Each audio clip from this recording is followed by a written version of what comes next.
Hello everyone.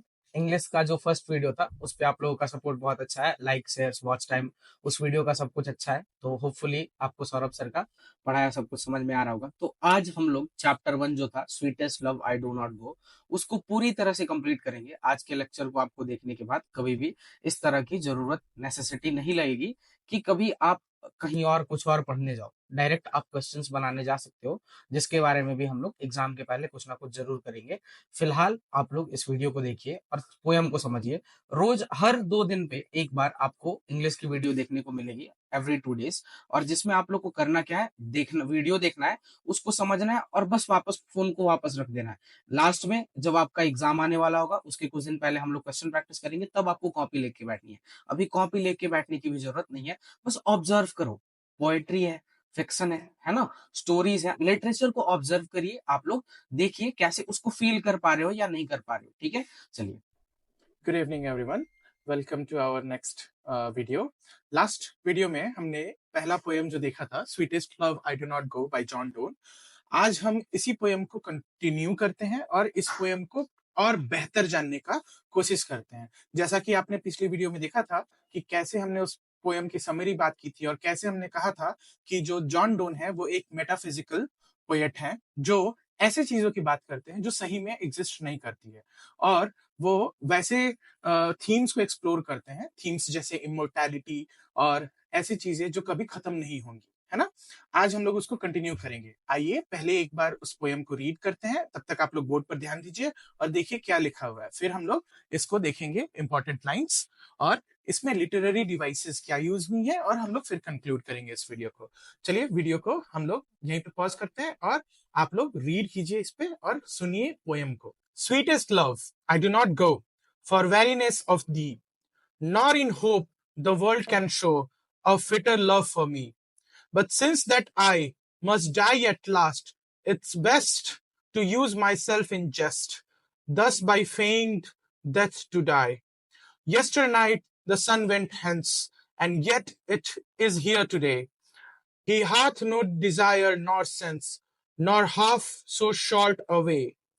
Then fear not me, but believe that I shall make speedier journeys, since I take more wings and spurs than he. Oh, how feeble is man's power, that if good fortune falls, cannot add another hour, nor a lost hour recall, but come bad chance, and we join to its our strength, and we teach it art and length, itself for us to advance. When thou sightst not wind, but sightst my soul away. When thou wept unkindly kind, my life's blood doth decay. It cannot be that thou lovest me as thou sayest. If in thine my life thou waste, that art the best of me. Let not thy divining heart forethink me any ill.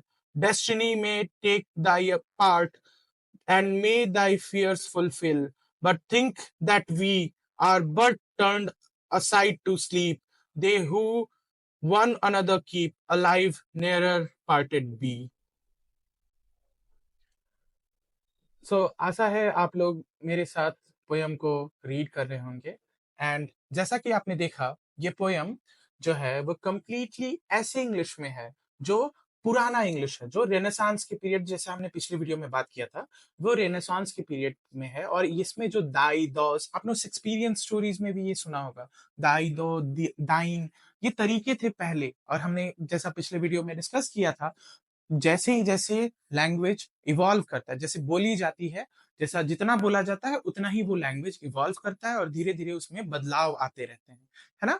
चलिए, इस पूरे poem में कौन कौन से important lines हैं और poet क्या कहना चाहता है। जैसा कि हमने समरी में देखा था कि पोएट जो है अपनी बिलवेड को एश्योरेंस दे रहे हैं कि वो ऐसा नहीं है कि उनमें प्यार नहीं है इस वजह से वो दूर जा रहे हैं, ऐसा नहीं है कि कोई उनका मिसफॉर्च्यून है इस वजह से दूर जा रहे हैं। ये इनएविटेबल है, ये टाला नहीं जा सकता है, उनको उनसे दूर जाना ही पड़ेगा। और वो श्योर भी करते हैं कि प्लीज आप रोइए नहीं, आप दुख मत मनाइए, मैं वापस आपके लिए आऊंगा। आप हम लोग इसको बात कर चुके हैं अपने समरी में। आइए इंपॉर्टेंट लाइंस देखते हैं। तो पहला इंपॉर्टेंट लाइन हम जो देखने वाले हैं वो है, but since that I must die at last, it's best to use myself in jest. यहाँ पे आप देख सकते हैं कि यहाँ पे दिस लिखा हुआ है, ये एक तरीका है इट इज लिखने का, है ना। इसमें हम लोग इट इज ना लिखने की जगह एक हाइफन ऊपर देके TIS जब लिखते हैं तो उसको हम लोग इट इज पढ़ते हैं। नाउ इसको हम लोग देखते हैं, ये पोएम, ये जो लाइन है ये क्या कहता है, it highlights the inevitability of death and the poet's attempt to treat separation as a rehearsal for it, है ना। ये जो लाइन है ये क्या करता है, ये हाईलाइट करता है ना। हाईलाइट का मतलब उभार के लाता है, बाहर लाता है, किस बात को, इनएविटेबिलिटी। कल भी हमने डिस्कस किया था इस शब्द के बारे में, इनएविटेबल चीज है वो जो हम लोग कभी भी टाल नहीं सकते हैं, अटल्य चीजें। तो क्या इनएविटेबल यहाँ पे बताया जा रहा है, मौत, है ना। मौत को नहीं टाला जा सकता, कोई भी नहीं टाला जा सकता। तो पोएट ये कहते हैं कि अगर डेथ इनएविटेबल है तो आइए इसके लिए रिहर्सल करते हैं। जब मैं मर जाऊंगा तो मैं तुमसे सदा के लिए सेपरेट हो जाऊंगा, तो आओ उस बात की रिहर्सल करते हैं, है ना। ये अब पोएट जो है अपने बिलविड को बता रहे हैं। चलिए सेकंड लाइन में देखते हैं, so let us melt and make no noise, no tear floods nor sigh tempest move. इसमें देख रहे हैं कि पोएट जो है वो अर्ज करते हैं calmness and separation. Calmness in separation मतलब सेपरेट होने के बावजूद भी वो शांत रहे, वो काम रहे, है ना।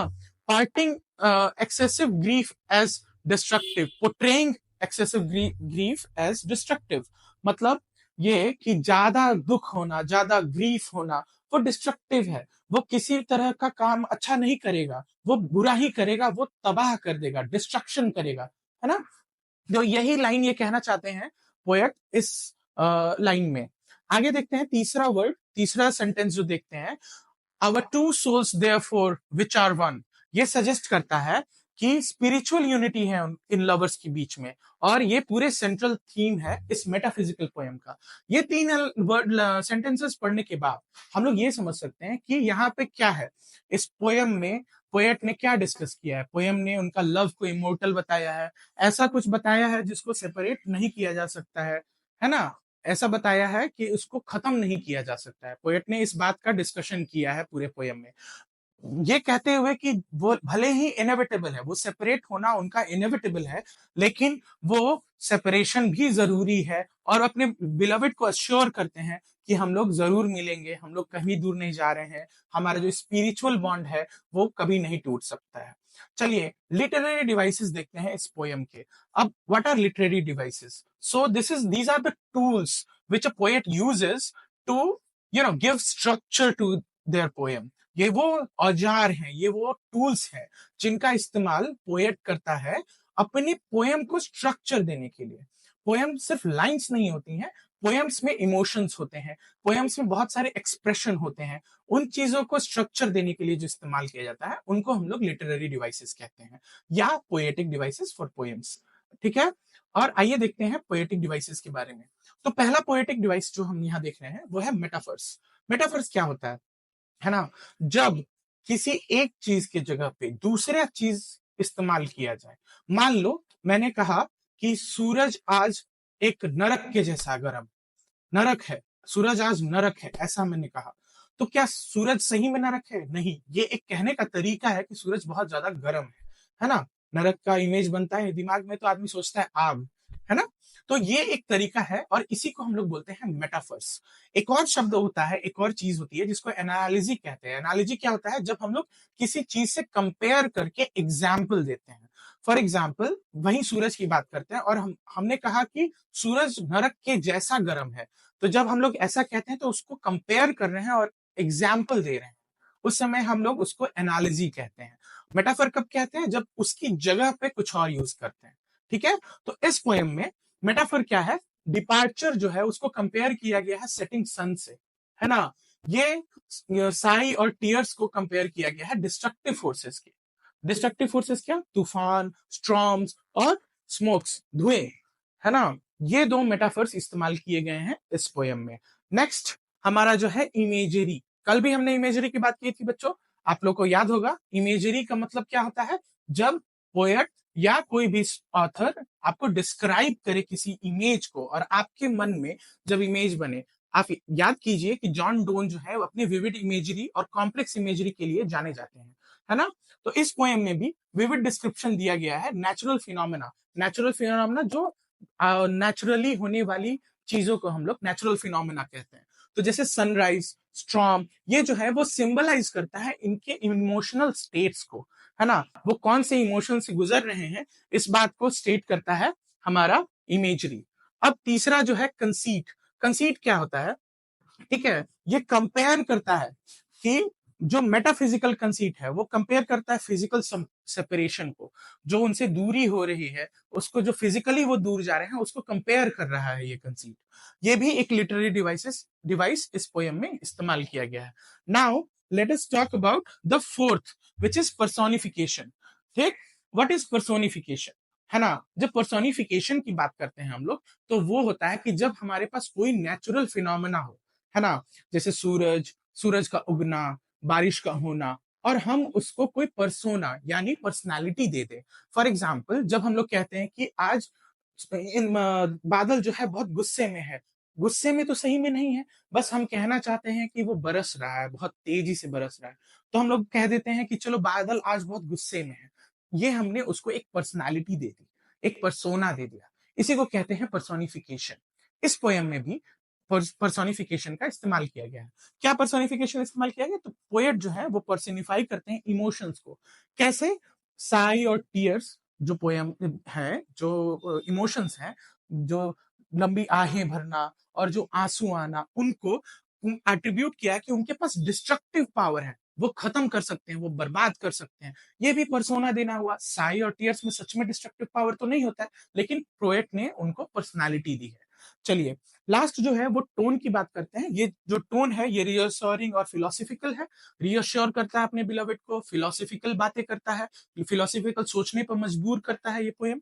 और ये ब्लेंड है इमोशनल डेप्थ, इमोशनल गहराई, और इंटेलेक्चुअल सोच समझ की, आर्ग्यूमेंट की। ठीक है, लास्ट में कंक्लूजन देखते हुए, चलिए बच्चों, आइए हम लोग इस पोयम को कंक्लूड करते हैं। कंक्लूजन जो हमने लिखा है उसको एक बार पढ़ते हैं और समझने का कोशिश करते हैं कि ये पोयम किस बारे में था और किस बारे में हमने बात की है।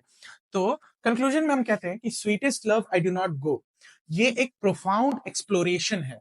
प्रोफाउंड का मतलब क्या होता है? वैसी बातें जो आपको सोचने पर मजबूर कर दें, वैसी बातें, वैसी चीजें जो आपको सोचे, आपको भीतर झांकने के लिए बोले, वो हम उनको जो प्रबल दें, जो गहराई की बात करें, वैसे चीजों को प्रोफाउंड कहते हैं, है ना? तो ये जो पोयम है, ये sweetest love I do not गो, ये एक प्रोफाउंड एक्सप्लोरेशन है, एक्सप्लोर करता है। ठीक है, किसको एक्सप्लोर करता है? लव और सेपरेशन को, है ना? जहां पे जॉन डोन प्रोवाइड करते हैं कि कंसोलेशन टू हिज बिलव्ड, अपने बिलव्ड को वो कंसोल कर रहे हैं, कंसोलेशन प्रोवाइड कर रहे हैं। कैसे? By emphasising the internal and spiritual nature of their bond.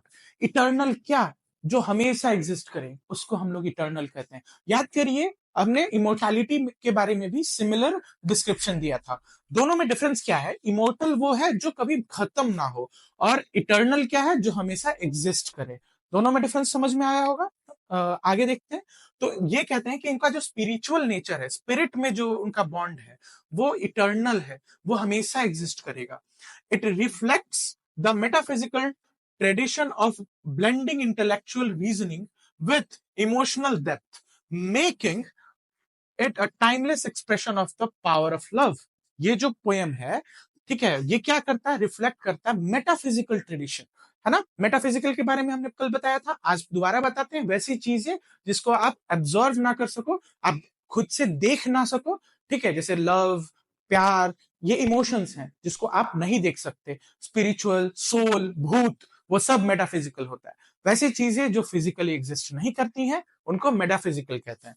तो ये पोएम जो है, ये क्या करता है? रिफ्लेक्ट करता है मेटाफिजिकल ट्रेडिशन को, और ब्लेंड करता है इंटेलेक्चुअल। इंटेलेक्चुअल क्या? सोच, सोच की रीजनिंग, किस चीज से? इमोशनल गहराई, इमोशनल डेप्थ से, इमोशंस को। और ये जो पोएम है, ये सारी चीजें, ये क्या बनाता है इस पोएम को? ये बनाता है इसको एक टाइमलेस, जिसका कोई टाइम नहीं है, कभी भी रेलेवेंट है, expression of the power of love. आशा है कि आपको मेरा एक्सप्लेनेशन समझ में आया होगा और मैं होप करता हूं कि आप लोग अच्छे से पढ़ाई करेंगे। धन्यवाद। चलिए, उम्मीद करता हूँ बच्चों आपको ये वीडियो अच्छा लगा होगा और आपको सारी एक्सप्लेनेशन समझ में आए। मैंने तो पूरा का पूरा इसको समझ लिया, मुझे पूरा का पूरा पोयम समझ में आ गया और मेरी समझ यही कहती है कि इस पोयम का मतलब है मोहब्बत भी जरूरी थी, बिछड़ना भी जरूरी था। राइट जी सर, बिल्कुल। बट वही है ना, लिटरेचर में प्रॉब्लम यही है कि लिखना बहुत पड़ता है। बात छोटी सी है, बात समझना वही है। कैसे लिखें, क्या लिखें, कैसे नंबर मिलेगा, उसी के बारे में हमें बात करनी है। तो अगर ये एग्जाम मुझे देना हुआ तो मैं तो हम लोग इसको लिख के पास मोहब्बत भी जरूर हो जरूरी जाएंगे। थी। बिछड़ना भी जरूरी था। थैंक यू, होपफुली आप सभी को ये वीडियो अच्छा लगा होगा। तो उम्मीद करता हूँ कि आप लोग वीडियो को लाइक करोगे, शेयर करोगे, सब्सक्राइब करोगे, है ना। लास्ट वीडियो सौरभ सर की जो थी उस पर आप लोग का रिस्पॉन्स बहुत ही अच्छा है, उसके लिए थैंक यू। Thank you.